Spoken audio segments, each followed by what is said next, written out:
Ghana Water Company Limited because of illegal mining. And Mr. Jackson, thank you so much for coming. I do appreciate this. We'll put that video on the screen right now. Awolasewa is going to be joining us together with Adam Senano. Greetings from your Nigerian girl pleasure.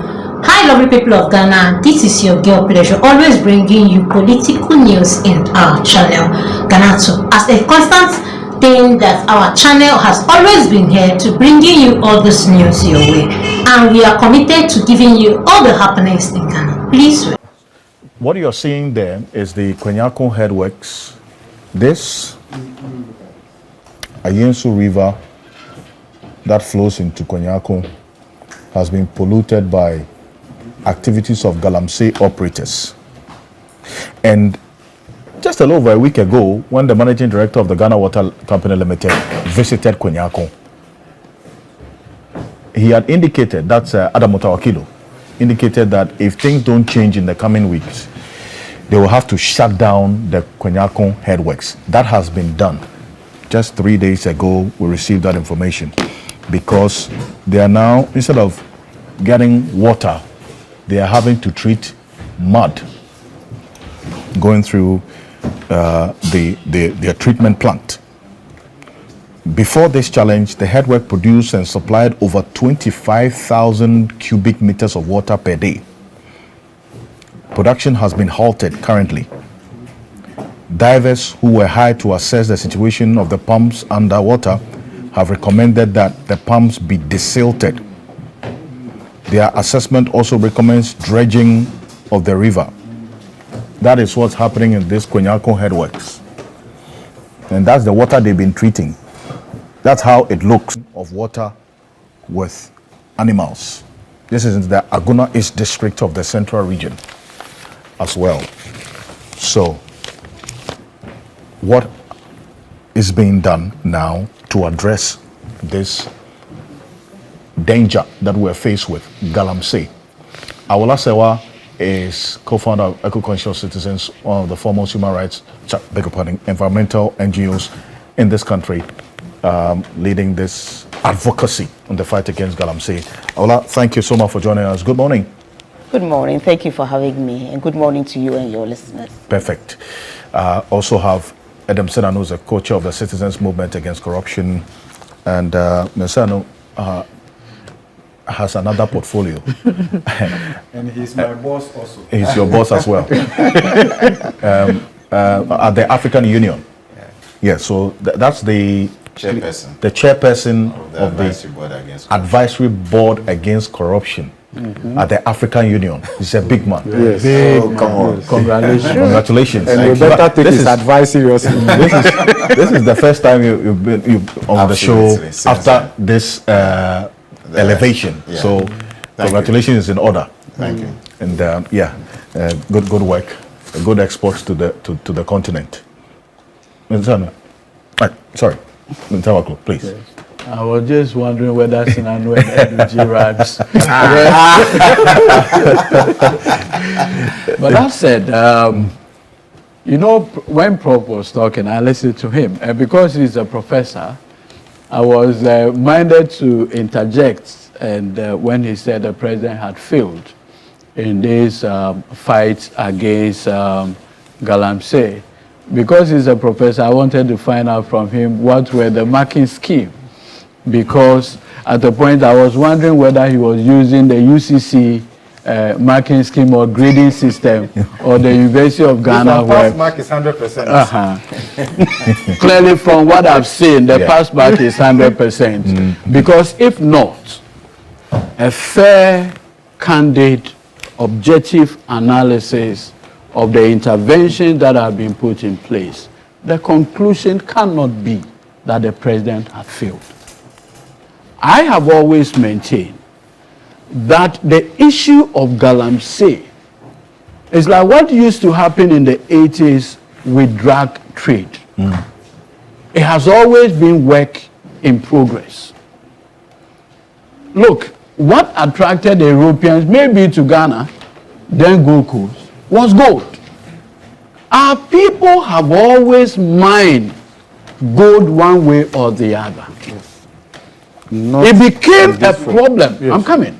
It became a problem when we now introduce excavators and the concept of champagne, particularly in our water bodies.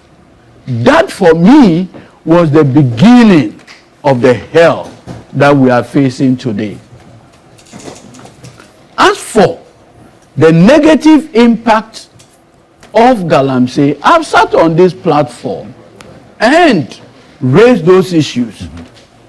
I recall a documentary by one of your sister stations where they even showed women giving birth and the impact on the fetus, to the point that they could not even develop genitalia and many others. So the impact, the hazard of Galamsey threatens our very existence, no doubt. But what I want us to do, an objective critique, maybe devoid of the emotions, is to look at the intervention. I don't have a problem if we critique the interventions and say, look, this one can be better. This one, we can do it this way. I think when we come to that consciousness, it will help the conversation. First of all, President John Dramani Mahama, then candidate Mahama, never on any platform promised to declare a state of emergency. I have challenged everybody that produced for me just a video recording of President Mahama making that declaration that I will, or a proclamation that I will, with the benefit of power, declare a state of emergency. I remember vividly, a group had put together a coalition at the tail end and invited the main flag bearers to that program. When President Mahama attended that program, he was extremely cautious on the question of state of emergency, because we all do appreciate that the moment you declare a state of emergency, you change the dynamics of that locality. It is not going to be business as usual. Internationally, reputations associated with a state of emergency or martial law is evident. I give you two examples. Philippines. When President Duterte became president in Philippines, first he said you are declaring a state of emergency to fight Islamic terrorists or insurgents in one of the provinces in Philippines. Then he now moved it into the drug trade. Today, as I speak to you, just a match, Duterte was arrested and now facing international criminal whatever at The Hague because of how Duterte was in the palace and soldiers were killing people in the name of drug trade. It is something that you need to approach with a lot of caution. Nobody look for who did it. They look for the president under whose watch it happened. I remember vividly there was a day in the name of fighting armed robbery or something. 8 young men, either in Taifa or so, were brutally murdered under the mistaken view that they were what? Armed robbers. So I'm just coming. No, I'm just coming. Prof, I beg you. I beg you, sorry. With respect. The point I am making is that there's demonstrable evidence that whenever there is a state of emergency declared, the evidence globally has always shown excesses, be it in South Korea. When President Park declared the martial law in South Korea, the end result was international reputational damage. Because soldiers will go and do things, and then there will be a problem. And you see, I've always maintained, especially with the deployment of soldiers, there is a scar in the mind and heart of soldiers today. And you know that scar? What's the scar you're talking about? The brutal murder of, is it Captain or Major Mahama? Major Maxwell. It's not Major Maxwell Mahama. Promoted posthumously. And from that time, soldiers have always been on the watch out to deal with people relative to these Galamsey matters. Now you deploy soldiers under a state of emergency. My fear is what the fallout will be. And if you listen to President Mahama carefully, he never said, I have ruled out the issue of the state of emergency. So with respect, the critics, the people... He only said he's reluctant to do so. So the people... hold on, I beg. The people who have taken issues with President Mahama on this matter, the man never said, I won't declare. He said that will be the last resort. He made that point. He said the interventions that we have deployed so far, are there more room for improvement? No doubt, yes. If we scale up all the interventions that we have, can we restore the health of our water bodies? Yes. Can that be done? Yes. So as president, and all of us here, without sounding arrogant, all of us here, which one of us has security briefing within a week? Which one of us? I'm not sure. I mean, he's the only one that is privileged as president, commander-in-chief, to have security briefings. At least, maybe in a month or a week or whatever, I don't know how the arrangement is. And so if the man, where he sits, says that, with all the briefings I have and the powers I have, I strongly believe that if I beef up all these interventions, I will still achieve that result without a formal declaration of a state of emergency. I think we just have to give him the benefit of the doubt. This is the president, respectfully, who had just taken over barely 8 months ago.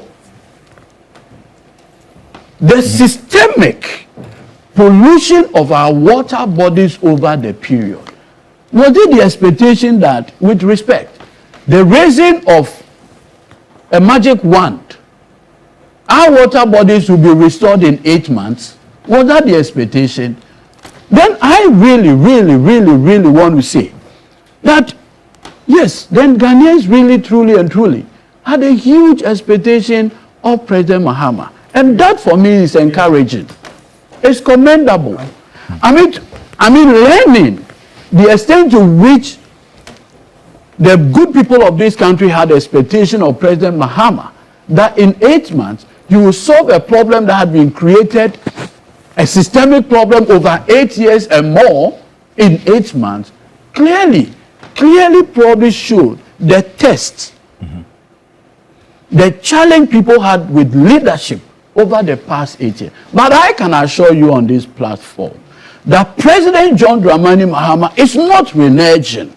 He believes that he has a legacy mandate, a mandate to show.